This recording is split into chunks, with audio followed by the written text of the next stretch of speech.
সুপ্রভাত, কেমন আছেন? প্রতিদিনকার মতো আজও এশিয়ান টেলিভিশনের সকালের বিশেষ লাইভ অনুষ্ঠান মমতাজ হার্বাল প্রোডাক্টস নিবেদিত এশিয়ান তারকার আড্ডা অনুষ্ঠানে আপনাদের স্বাগত জানাচ্ছি, যে অনুষ্ঠান পাওয়ার্ড বাই জয়া ব্রাইডাল মেহেদি। আপনাদের সবাইকে ধন্যবাদ। আশা করি পুরো অনুষ্ঠান জুড়ে থাকবেন, এবং যারা নিয়মিত দেখেন তারা তো জানেনই আমাদের এই অনুষ্ঠানে একজন আমন্ত্রিত অতিথি থাকে। তারকার সঙ্গে আপনারা সরাসরি ফোন করে কথা বলতে পারেন। ফোন নাম্বারটিও জানিয়ে দিচ্ছি, 0248810183। এই নাম্বারে সরাসরি ফোন করে কথা বলতে পারেন। আর www.facebook.com/AsianTV অফিসিয়াল এই অ্যাড্রেসে আপনারা সরাসরি সংযুক্ত হতে পারেন আমাদের সাথে। আজ আমাদের মাঝে উপস্থিত আছেন আমার ভীষণ প্রিয়, দারুণ মজার একজন মানুষ, দারুণ অভিনয় করেন, শামীম ভাই। আমন্ত্রণ আমাদের অনুষ্ঠানে। কেমন আছেন? মাশাআল্লাহ, বেশ ভালো আছি। আপনার সঙ্গেই কথা বলবো আজ পুরো অনুষ্ঠান জুড়ে। তার আগে একটু অডিয়েন্সের কাছে যাচ্ছি। মাই ডিয়ার ফ্রেন্ডস, থাকছে এশিয়ান টেলিভিশনের হাইলাইটস।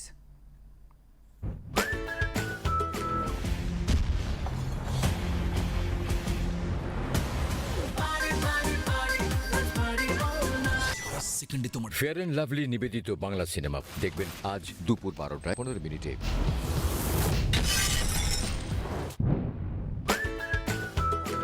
নিটল টাটা টেবিলটাকে আপনাদের স্বাগত জানাচ্ছি। আমি বেলাল হোসেন। 10টি নেতার ভিতরে একটি নেতা সে কে? মাননীয় প্রধানমন্ত্রী শেখ হাসিনা। নিটল টাটা টেবিল টক দেখবেন আজ সন্ধ্যে 7টায়। সৌন্দর্য বিষয়ক অনুষ্ঠান মেক মি বিউটিফুল দেখবেন আজ রাত 8টায়।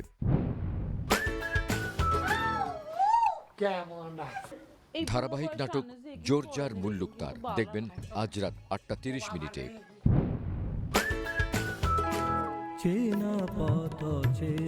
ধারাবাহিক নাটক চেনা পথ অচেনা গলি দেখবেন আজ রাত 9টায়।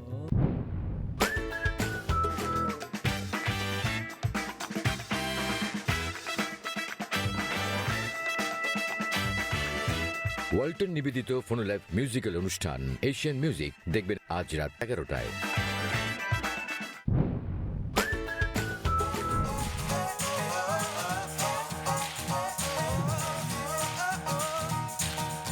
তারকাদের নিয়ে আড্ডা সেলিব্রিটি ক্যাফে দেখবেন আগামীকাল সন্ধ্যে 7টায়।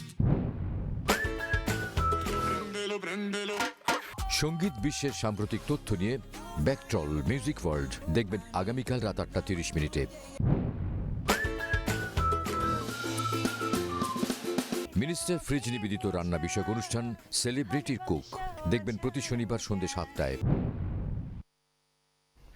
আমরা ঝটপট এক নজরে দেখে নিলাম আজ, আগামীকাল এবং পরশু এশিয়ান টেলিভিশনের পর্দায় কি কি আছে সেটা। আশা করি আপনারাও থাকবেন এশিয়ান টেলিভিশনের সঙ্গে, দেখবেন জমজমাট সব আয়োজনগুলো। চলুন শামীমের সাথে কথা বলি। সাহেব খুব অস্থির মনে হচ্ছে, কারণ কি? অস্থির না, মানে ওই যে প্রোগ্রামগুলো দেখাচ্ছে তো, ওটা দেখে একটু নাচতেছিলাম আর কি, পারলে একটু নাচতাম। জায়গা কম তো এই লেগে। জায়গা কম কি? এটা শুধু সোফার কথাই বলছেন না পুরো স্টেজের কথা বলছেন? না, স্টেজ ঠিক আছে, জায়গা ঠিক আছে, সবই ঠিক আছে। ও না, আছে আচ্ছা, জায়গা আছে, খালি লোকজন কম। নাচতে কয়জন লাগবে? একজন তাল দিতে না। তাল তো মিউজিক দিলেই তাল, মানে মিউজিকের তালেই তো আপনি বেতাল হয়ে যাওয়ার কথা। না বেজটা না, লগে ওইটা লাগবে না। নারী মানে একজন মেয়ে যদি থাকতো আমি নাচতাম। নারী? হ্যাঁ, উনি আবার দেখতো। হ্যাঁ, উনি নাচতো, আমি না, উনি দেখতো আমি নাচতাম। কেউ উল্টে গেল না, উনি নাচতো আমি দেখতাম। ওরকম তো প্রথমে নাচতে চান আপনি? না, ওটা মানে ইয়া না, ওই যে মিউজিকের পাশাপাশি একটু মনে হচ্ছে বেতাল, মানে একটু অন্য মনস্কর দিকে গেছিলাম গা, এইটা আর কি। আচ্ছা ঠিক আছে, অনুষ্ঠান শেষ করে আমরা একসাথে নেচে নিব না? মেয়ের আয়োজন হয়ে যাবে। হ্যাঁ ইনশাল্লাহ। আমরা ইফতারের পরে করি, যেহেতু মাহে রমজানের মাস। হ্যাঁ, ওইটা তো অবশ্যই। আর রোজা রমজানের দিয়ে রোজা রেখে আবার নাচানাচি এই পন্থী শেষ। সাথে সাথে ভোল পাল্টে ফেললেন না? এতক্ষণ নাইচা ফাড়াই ফেলাইলেন, যখন রমজানের কথা বললাম সব বুঝলে। মর্নিং নিয়ে বুঝলেছিলাম গা। কি নিয়ে ব্যস্ত শামীম ভাই আমার সাথে কথা বলা ছাড়া? কথা বলা ছাড়া হচ্ছে যে সিরিয়াল তো আছেই। আমি একটা দেখি তুমি চাইনিজ ভাষায় কথা বলো, আমার ভীষণ ভালো লাগে ওটা। আচ্ছা, এই জিনিসটা তোমার ব্যস্ততা পরে শুনবো, আগে এটাই বলি। শুনে মনে হয় যে আসলে তুমি চাইনিজ বলছো, আমিও জানি ওটা চাইনিজ না, কিন্তু এই স্টাইলটা সে ধরলা কি করে? না, ওইটা আসলেই চাইনিজ টোন না, ওইটা হচ্ছে আমরা বলি চাইনিজ, কিন্তু ওইটা হচ্ছে দর্শককে বোঝানো। চাইনিজ টোন হচ্ছে অন্যটা, আর ওইটা চাইনিজটা যে টোন সেটার সাথে এটার সাথে কোনো মিল নাই। এটা হচ্ছে থাই ভাষা। আচ্ছা, থাইল্যান্ডের ভাষা হচ্ছে যে বল না কি মা প্যান্টে নিয়ে আসা, ওরা আসলে এইভাবে টানে। ওরা টেনে কথা বলে যে সোয়াদিকা, হ্যাঁ, খাপকন খেয়া ওয়া নেমে এসে, মানে ওরা তো এই স্টাইলে তো ধরেন যে ওইটা হচ্ছে থাই ভাষা, আমরা ওটা চালাই দিই চাইনিজ ভাষা। চাইনিজ বলে চালাই দিচ্ছে। হ্যাঁ, তো ওই ভাষাটা ওই যেহেতু ব্যাংককে 2 বার যাওয়া আসা আছে, আর কিছু বুঝে আর না বুঝে ওকে টোনটা লিয়ে করছি। এটা ভালো হয়েছে। আমার একবার মালয়েশিয়া এরকম লিফটের মধ্যে চাইনিজ মা আর তার মেয়ে কথা বলতেছে, আমার কাছে মনে হলো দুজন দুজনকে ভেঙাচ্ছে, একেবারেই ওরকম। হ্যাঁ, মালয়েশিয়া, আমি তো মালয়েশিয়া কেরলের কাছাকাছি আমার এক বন্ধুর বাসা, মানে ম্যাচ টাইপের, তো ওখানে গেছিলাম। তো পাশের ইয়েতে মানে জানলাটা উকিতে দেখি এইটা হচ্ছে চাইনিজ। আচ্ছা, হ্যাঁ না, আমি যেটা তাই। শুনেছি যে বাচ্চা কি বলছে, বাচ্চা এরকম করে। আমি সাইড হিসাব নাকি মানে বোধহয় খুব সময় নিচে জানাকে বকতেছে, নিচের দিকে তাকে। পরে আমি নিচের দিকে যাইতে পারি না, কারণ ওখানে আর না, আমরা নিচের দিকে যেতে চাই না, আমরা উপর আমরা দিকে উপর যেতে চাই। দিকে তার যেতে আগে চাই। বিরতিতে যেতে চাই। মাই ডিয়ার ফ্রেন্ড, সময় হলো ছোট্ট একটা বিরতি, আমাদের সাথেই থাকুন।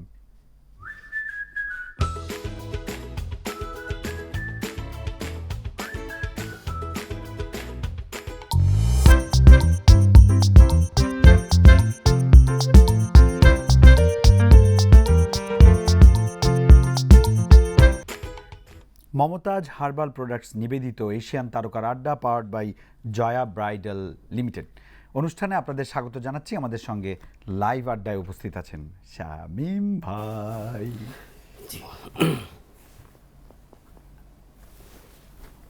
আমি আমি আমি তো ঠিক আছে। কি হয়েছে? জি বলেন। হ্যাঁ, বলছি ওই যে চাইনিজ থেকে বের হতে যাচ্ছি। চাইনিজ, চাইনিজ, ও চাইনিজ ওইটা, হ্যাঁ। তো এই আমি এই এশিয়ান টেলিভিশনে আমার একটা নাটক যাচ্ছে, যেটা হচ্ছে পাগলের কি যে পাগলের একটা আড্ডা, আস্ত পাগল মেগা সিরিজ, খুব জনপ্রিয় নাটকটা। তো ওইখানেও আমার সেম একটা ক্যারেক্টার আছে, যে আমি যে নায়িকা তার বডিগার্ড থাকি। আর আমি বডিগার্ডটা হচ্ছে যে আমি থাইয়ের থেকে আসি, মানে মানে থাই না, মানে চায়না থেকে আসেন। হ্যাঁ, তো চাইনিজ থেকে আসা বডিগার্ড আমার এখানে আনছেন কি কাজে, মানে নোয়াখালী ভাষা আবার চায়না লগে। তাই আমাকে এখানে আনছেন কি আপনার মায়ার বডিগার্ড হিসাবে, তা আমাকে এখানে দিয়েছি তোর যে হুতি থাকতে হয় মঙ্গা মিয়া বসি না। তো বলছে কী বলছো তুই এটা? না মানে আমি বলতে চাইতেছি চায়নায় যদি থাকতাম তাহলে আমার অবস্থা এই জায়গায় থাকতো না। মানে আমি যেটা কইছি এটা আমি তো বুঝিই নাই, যারা বুঝাইতেছে ওটা আবার বাংলা দিয়ে বুঝাইতেছে উল্টারা, তর্জমা করতে হয়।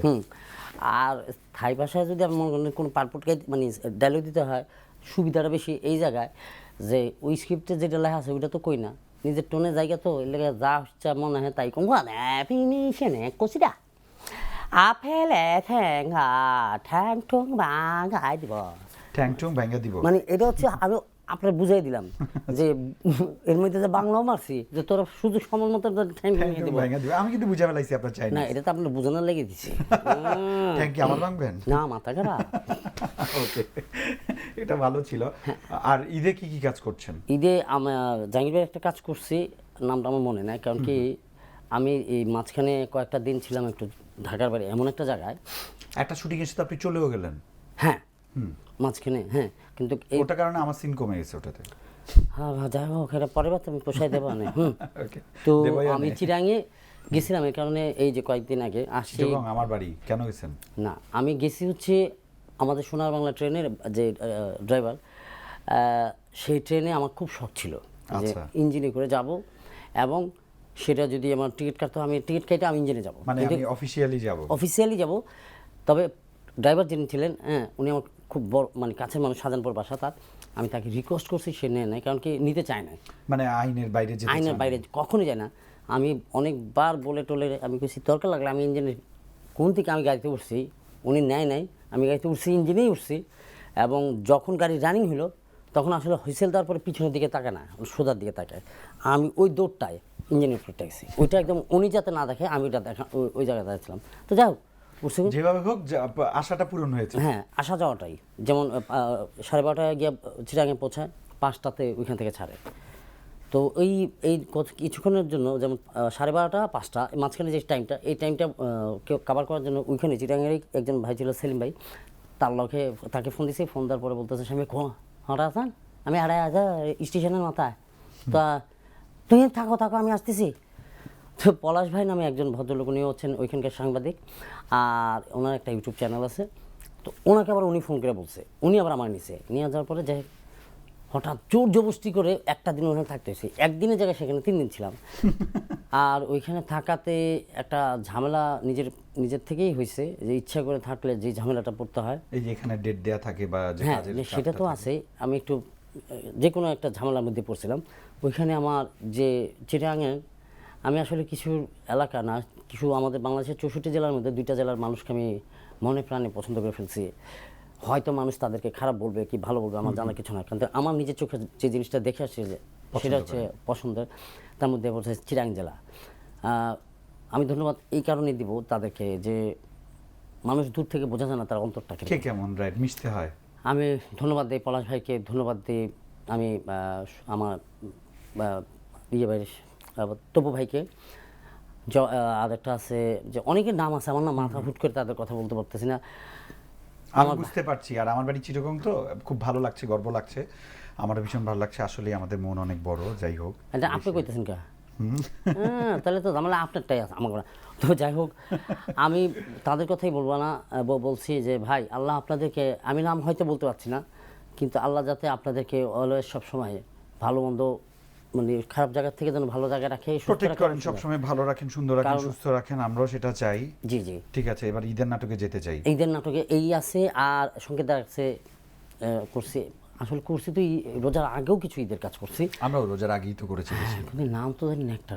আচ্ছা, ওটা কোনো ব্যাপার না, আরো তো- মানুষ তো চেহারা দেখবে, প্রমোশনে তো ও চেহারা হ্যাঁ, দেখবে। এই তো ভালো কইছেন। আমি আজকে সকালবেলা এশিয়ান টেলিভিশন ঢুকা আপনার বই দেখতেছি কার কার নাটক জানি ঈদে যাইব, পরে দিই না নিজের ঈদে আছে দিদা, ভালো লাগছে। খুব খুশি না? হ্যাঁ, একদম। তো ভালো লাগে যে নিজের কিছু দেখলে নিজের। আগে তো মনে করেন কি ওই বিটিভির আমল যখন ছিল, যখন স্যাটেলাইট যুগ ছিল। একটা ফোন আসছে, ফোনটা ধরি। কে হ্যালো, করছে? ও আচ্ছা।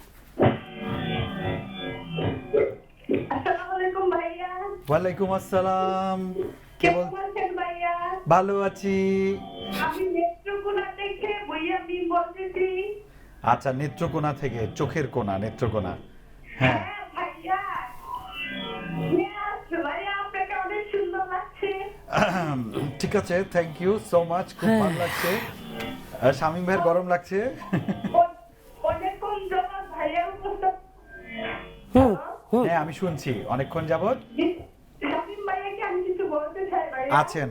শামীম ভাইয়ের আজকে ঈদের দিন, বলে ফেলেন। বলেন, এতক্ষণ পরে একটু ভালো লাগতেছে। আসসালামু আলাইকুম ভাইয়া। জি ওয়ালাইকুম আসসালাম, কেমন আছেন আপনি? ভালো আছি, আপনি কেমন আছেন? মাশাআল্লাহ, আলহামদুলিল্লাহ। আমি আপনাকে আমি অনেক ছোট থেকে আপনার একজন ভক্ত। আমি যখন বিটিভিতে আপনার প্রথম নাটক মানে আমার লাইফে দেখেছি ব্যস্ত রাখবে এমবিবিএস, তখন আপনার মানে অভিনয় আমি আপনার প্রতি এত ভক্ত হয়েছি যে অল টাইম আপনার যত সিরিয়াল আছে নাটক আছে সবগুলো আমি দেখি। আলহামদুলিল্লাহ, আলহামদুলিল্লাহ। আসলে ওটা আসলে ব্যস্ত ডাক্তার এমবিবিএস বিটিভি না, ব্যস্ত ঠিক ডাক্তার। আছে, thank you so much, thank you so much. ভীষণ ভালো লাগছে, আমাদের দুজনকেই খুব সুন্দর করে ম্যানেজ করে নিয়েছে। হ্যাঁ, এটা আমাকে সুন্দর লাগে, আপনার ভীষণ ভালো লাগে। ওই তো হ্যাঁ। বুঝছি তো, ওইটা ভীষণ ভালো লাগাটা তো অন্য জায়গাতে আছে। আচ্ছা যাক, ভালো। এই যে আমরা আসলে ভাইয়ার কথা কী বলবো, আমরা অনেক আগের থেকে এর সাথে জড়িত। তো আমার একটা সময় ভাই একটা রকম দেখছে, এখন হয়তো আরেক রকম দেখছে, কিন্তু আমরা মনে হয় না একটু চেঞ্জ হয়েছি নাকি? আগের মতোই। আগের মতনই আছি এই আর কি। আমার ছেলে কলেজে পড়ে, আপনারটা কিসে পড়ে জানি না। আচ্ছা দর্শক বন্ধুরা, আমার কাজ হচ্ছে সবসময় সবাইকে হাসানো। আজকে শামীম ভাই দায়িত্ব নিয়েছেন আমাকে হাসানোর, ভালো লাগছে। তবে নিচ্ছে একটা বিরতি, আমি একটু হেসে নেই, বিরতি পর আবার দেখা হবে।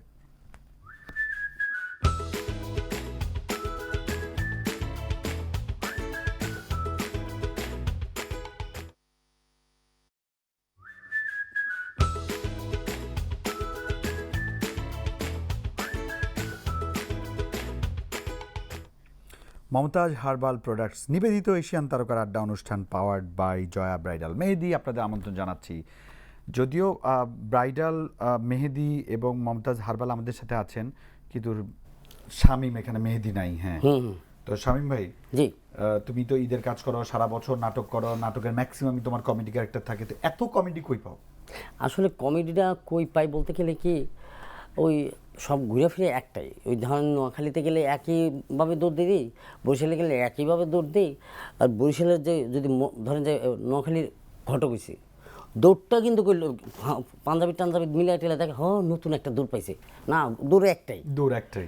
খালি ওই বরিশাল গেলে শুধু একটু সাঁতরাইতে হয়, মানে দৌড়ানো না না না না, বরিশালের টোন মানে ভাষায়, বরিশাল গেলে তো নৌকা ওইটা না, তো সেম জিনিস, কিন্তু কমেডিটা হয় কি, আমি আসলে কমেডিটা খুঁজে পাই হচ্ছে ধরেন যে রাস্তাঘাটে, রাস্তায় কীভাবে, আবার হঠাৎ বাসে বসে, আমি তো বেশিরভাগ বাসে চলাফেরা করি, বাসে গেলে যেমন মা ওর একটা কুঠি আছে বলতো, ওই লোকটা কথা বলতে পুরো আমার ওনার ভাষার টোনটা বা ওনার বলার ইয়েটা করে তোমাকে ওটা অনেক বেশি। ইয়ে করে। এবার এই লোকটা যদি আমি দেখি যে উনি কোথায় নামে, আমি একটু ফলো করবো ওই লোকটা যে ভাষায় কথা বলে ওনার হাঁটাটা কি, আচ্ছা, হয়তো ওনার হাঁটার সাথে ভাষার সাথে কোনো মিল কোনো নেই। মিল নাই। হ্যাঁ, তো কিছু কিছু জিনিস হঠাৎ হঠাৎ পেয়ে যাই। এটা হচ্ছে আমাদের গুরুজি যারা ছিলেন, যেন কমিটির সাথে মাথায় দেখেছেন, আমি শ্রদ্ধেয়, আমি যার চোখে আমার যার অভিনয় দেখে আমি আজকে এত বড় শ্রদ্ধেয় হুমায়ুন ফরিদী ভাই, আমি তাকে ছোটোবেলা থেকে দাদা দাদা বলতাম। তো ওনার যে কিছু জিনিস ছিল, যে কমেডি আসলে বডি ল্যাঙ্গুয়েজে না, কিছু আছে ভাষাতেও হয়। হয়। আর ওভার বারামি করলে যে কমেডি খুব ভালো হয় তা না, কিন্তু আমি ওই ওভার অ্যাক্টিংটাই পারি না খুব একটা। যদিও ডিরেক্টররা জোর করে কিছু কিছু কাজ করায়, আমি চাই কি না করার জন্য। ন্যাচারাল থাকতে। হ্যাঁ, আর ওটা তো তখন তুমি এনজয় করো না, তখন তুমি বিরক্ত হও। আমার খুবই বিরক্ত লাগে। যেমন আমি যতটুকু বলি যে সদ্য আমাদের কমিটির ওস্তাদ খানজানুল স্যার, ওনার টোটালি ছিল মুখটার বডিটার মধ্যে, যেটা হচ্ছে কিছুই করার দরকার নাই। ওই একটা গান ছিল না, ওই দূর দূর দূরান্তে নীল নীলান্তে, ওইখানে আমাদের সদ্য খানজানুল স্যারের একটা নাচ ছিল। তো মানুষ ওতেই এনাফ। আমার কথা হচ্ছে ওভার কিছু করার দরকার নেই ভাই। কেমন করেছিলেন মনে আছে? না, উনি কেমন করেছিলেন আমি জানি না, মানে আমার অতটুকু মনে নাই, কিন্তু আমি না ওনার খালি এই মুখটাকে দেখতাম। আচ্ছা। আর এটা আমার সদ্য আমার নানা বলে ডাকে, আবুল হাত নানা, আমাকে একটা উপাধি ওইখান থেকে দিয়েছিল যে তুই তোর কিছু মানে বডির কিছু ভাষা আছে যেটা সাথে মিলে যাও, সদ্য খানজানুল স্যারের। তা আমি ওনাকে কখনো ওইভাবেই ফলো করতে পারি না। তো নাটকের ডিরেক্টররা মিলটা আছে ঠিকই, কিন্তু ফলো করে মিলটা হয় না। হয় না, কারণ আমি চেষ্টা করি যতটা যে ডায়লগের উপরে চলতে। আর যদি দরকার বিশেষ, যেমন নায়িকাকে দেখলাম বা আমার পারেলেও আমার হিরো, আচ্ছা এইটাই হচ্ছে ভাড়ামি ওভার। তারপর কি করব, যে লাগবে পুরোটা তো দেখলাম না, পুরোটা দেখতে যাই, পাইছি এই, মানে এই জিনিসটা দরকার মনে হইলে যে না এটা লাগবে। আবার কিছু কিছু সময় দেখা গেলো যে হঠাৎ আসে নাই, যে একটা বিদেশি গান চলে আসছে, মানে গানের আগা মাথা বুঝি না, গাইতেছি কোন সময় যাইতেছি, গানটা যায় তাই নাকি যে বুঝি না। তবে একটা মানে এখন আর না ওই জিনিসটা মনে না, আমার কাছে মনে হচ্ছে যে স্ক্রিপ্টের যে রাইটারের যে কথাগুলো লেখে, একটা তো খারাপ লেখে না, আমি বলি না, দেখি দর্শক পায় কিনা মজা, এবং দেখি যে ওই ডায়লগ ওই কথাগুলো যখন আমি ডেলিভারি দিই, আমার ডেলিভারিতে দর্শক এমনি আসে যারা আমাকে ভালোবাসে। সবাই তো আর আমাকে ভালোবাসে আর না। কিছু দর্শক তো আছেই যে মানে শামীম ভাই কখন কথা বলবে আমি হাসবো। হ্যাঁ, যেমন আপনি যে হাসিতে পারছেন, আপনি যে মানুষেরা হাসান, এটাই তো আমার কাছে অনেক কিছু। কি ও এটা হচ্ছে প্রশংসা করলা না, বাসার ঠিকানা দিলা। কার আপনার কোথায় বাসা? এমনি ঢাকা, এটা জানলে তো আমি যাইতাম, খাওয়া ইফতারি দাও দিলে এমনি যেতাম, না দিলেও যাইতাম না। হাসাইছি বলতে গেলে যে মানুষ, আপনি যেরকম একটু হলেও হাসছেন, বা হাসছেন মানে হচ্ছে যে যেহেতু আপনার একজন উপস্থাপক, এই আমি মুহূর্তে এনজয় করছি। হ্যাঁ, হ্যাঁ, আপনার আত্মাটাকে যে একটু শান্তি দিতে পারছি, বা আমার এখন যে আমার এই এশিয়ান টেলিভিশন যারা এই প্রোগ্রামটা দেখছেন, যারা একটু হলেও হাসছেন, আমি সাকসেস। এটা হচ্ছে কমেডিয়ান। কয়জন পারে এটা? আমাদের হ্যাঁ, সারা ওয়ার্ল্ডের 1 নম্বর কমেডিয়ান যে চ্যারি চ্যাপলিন বলছিলেন, আমি যদি মানুষ হাসাইতে পারি তো আমার রব হাসে, আমার ঈশ্বর হাসে। বাহ। আমাদের এটিএম নানা সেম কথাটা বলে যে আমি যদি মানুষ হাসাইতে পারি, মানুষ যদি 1 সেকেন্ডের জন্য হাসে, ওই মুহূর্ত যিনি দুঃখী, আমি বলবো আমি সাকসেস, আমার আল্লাহ হাসছেন। আমার আল্লাহ আসছেন। আমরা তখনই কষ্টটা পাই যখন আমরা রাস্তায় হাঁটি বা কোথাও যাই, বিভিন্ন ইঙ্গিতে আমাদেরকে বলা হয়, তখন এটিএম নানা বলছিলেন যে আমরা চিড়িয়াখানার বানর না, আমরা অভিনেতা, আমরা আপনাদের খাসায় আপনাদেরকে বিনোদন দিই। সারাদিন তো বসেই থাকে আপনাদেরকে দেখার জন্য। হ্যাঁ, কিন্তু তাই বলে তো রাস্তাঘাটে মূল্যায়নটা সবাই করে না, বা অনেক সময় বলে যে ভাই একটু হাসান তো। হ্যাঁ, আসলে হাসানোর জন্য একটা জায়গা লাগে, একটা পরিবেশ লাগে। এখন রাস্তা দাঁড়ায় বলে আচ্ছা একটু মনে করে দেখাইতে পারবেন না, বা আসেন ওই যে ওই নাটকটা মনে আছে, ওই নাটক তো আরেকজন আর্টিস্ট ছিল আমার, ওনার সাথে যেটা করছে ওইটা তো আপনার সাথে করতে পারতেছি না, কারণ আপনি তো অ্যাক্টর না ভাই। আর আপনি বললেন, আর আবার সেই সিন করার আগে তো আমি স্ক্রিপ্টটা পড়ছি, স্ক্রিপ্টটা মাথায় কিছু নিয়েছি। শেষের যেটা কথা, যে আপনি যে জায়গায় বলছেন ভাই আমি সেখানে কি করতো, আমরা কি রাস্তাঘাটের আর্টিস্ট ভাই? এটা অডিয়েন্সদের বুঝতে হবে, বেশি ভালোবাসায় ওনারা খুশিতে হ্যাঁ, খেলায় আবেগে করতে- হয়তো বলে ফেলে, কিন্তু আমি রাতের ওই তখন কি করো তুমি? ওই আবেগে, মানে ওনারা যখন এই কথাটা বলে, আমি কিছু করবো, চলেন একটু চা খাই, কারণ ওনাকে ওই জিনিসটা বোঝানোর জন্য আমাকে একটু টাইম দিতে হবে। নালে রিয়াক্ট করে বসলে উনি ভাববে যে ও, অহংকারী। শিল্পী তো একটু ভাবে বসে, ওই ভাবটা আমার নাই, আমাদের শিল্পীদের মধ্যে নাই। ম্যাক্সিমাম শিল্পীরই নাই, রাইট। তো আমাদের ধর্মই হচ্ছে যে শিল্পীর ভাষা বা থিয়েটারের ভাষা সেটা হচ্ছে নম্র, ভদ্র, শ্রদ্ধা, বিনয়ী। বিনয়। এটা হচ্ছে তোমার কাজ। উচ্চস্বরে কারোর সাথে কথা বলা মানে হচ্ছে শিল্পীর জাত চলে যাওয়া। এটাই। আমি কিছুই জানি না, আমি থিয়েটারের সাথে যুক্ত ছিলাম না কখনো। গুরুজনদের কথাবার্তার স্টাইল দেখে মনে হচ্ছিল গুরুজনরা এটাই বোধহয় থিয়েটার। আর অভিনয় যেহেতু মনোযোগ ছিল না কোনো কালই, আমি অভিনয় করব কি করব না। আচ্ছা, যাই হোক, কথা বলতে বলতে ভীষণ ভালো লাগলো, তবে একেবারে শেষের দিকে চলে এসেছি। আর শেষ মানে তো শেষ না, বারবার আসবা, বারবার আড্ডা দিব, বারবার হাসবো, হাসাবো, এটাই তো আমাদের কাজ। জি, জি, অবশ্যই। না রাখিয়া লাজ, বলিলাম আজ। আজ তোমাকে অনেক ধন্যবাদ। হ্যাঁ, আমিও এশিয়ান টেলিভিশনের প্রত্যেকটা কর্মকর্তাকে আমার তরফ থেকে এবং আল্লাহ সুবহানাহু ওয়া তাআলা প্রত্যেকটা মানুষকে সুস্থ রাখুক, সুন্দর রাখুক, এটাই চাই অলওয়েজ। তোমাকে আবারও থ্যাঙ্কস। মাই ডিয়ার ফ্রেন্ডস, এই ছিল আজকের আয়োজন। কাল আবারও দেখা হবে নতুন অতিথি, নতুন আড্ডা, মানে নেক্সট অনুষ্ঠানে। সে অবধি সবাই ভালো থাকবেন, সুন্দর থাকবেন, এশিয়ান টেলিভিশনের সঙ্গেই থাকবেন।